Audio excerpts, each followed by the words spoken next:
UK जानको लागि के 25 लाख 30 लाख आवश्यक छ त? के मिडल क्लासको फ्यामिलीले 25-30 लाख रुपैयाँ छैन भने युके के जान सकिन्छ त या जान सकिँदैन? म धनञ्जय शाह, धनञ्जय स्टडी बोर्डबाट तपाईहरु सबैजनालाई म वेलकम गर्न चाहन्छु। आज म एउटा सर्ट इन्फर्मेसन एउटा युनिभर्सिटीको लिएर आइसकेको छु।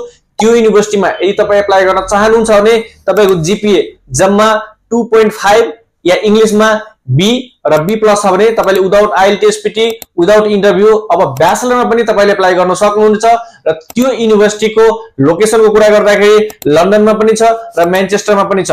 सो यो युनिभर्सिटीमा तपाई एप्लाई गर्दाखेरि तपाईले पाउने कोर्सहरु छ त यो युनिभर्सिटीमा। सो यो युनिभर्सिटीमा तपाईले एप्लाई गर्न चाहनुहुन्छ भने तपाईको चाहिँ नर्सिङको प्रोग्रामहरु, हेल्थ केयरको प्रोग्रामहरु, होटल म्यानेजमेन्टको प्रोग्रामहरु, बिजनेस म्यानेजमेन्टको प्रोग्रामहरु, कम्प्युटर साइन्स, सिभिल इन्जिनियरिङ, धेरै भन्दा धेरै कोर्स यो युनिभर्सिटीमा तपाई एप्लाई गर्न सक्नुहुन्छ।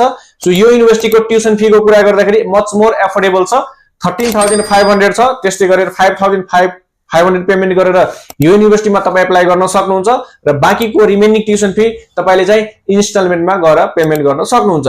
सो अहिले जानको लागि धेरै पैसा आवश्यक छैन, तर तपाईसँग यदि 15-16 लाख रुपैयाँ छ भने तपाई युके को ड्रिम धनञ्जय स्टडी बोर्डबाट हेरेर जान सक्नुहुन्छ। र प्रोसेसिङ टाइम कति लाग्छ त? अफर लेटर आउन के महिनौ दिन लाग्छ त? सो अफर लेटर आउनको लागि जम्मा 24 आवरमा 2 दिनमा तपाईले अफर लेटर पाउन सक्नुहुन्छ भने त्यस्तै गरेर इन्टरभ्यु हुँदैन र तपाईको यदि बी र बी प्लस छ भने यो युनिभर्सिटीमा एप्लाई गर्न सक्नुहुन्छ। सो तपाईले चाहिँ सेप्टेम्बर इन्टेकको लागि युके सोचिराख्नु भएको छ या तपाईले भरपर्दो कन्सल्टेन्सी र इन्टरभ्यु दिदा थाकिसक्नु भएको छ? यदि तपाईले इन्टरभ्यु दिन नचाहेर युके एप्लाई गर्न चाहनुहुन्छ र मैले भने अनुसारको तपाईको जीपीए यदि छ भने तपाईले कहाँ सम्पर्क गर्ने? सो तपाईले सम्पर्क गर्न सक्नुहुन्छ धनञ्जय स्टडी बोर्डमा। सो स्क्रिनमा दिएको नम्बरमा तपाईले कल, मेसेज, व्हाट्सएपमा मेसेज गर्न सक्नुहुन्छ। तपाईको सबैभन्दा सस्तोमा युके पुर्याउने ड्रिम धनञ्जय स्टडी बोर्डले पुरा गर्नेछ। Thank you very much.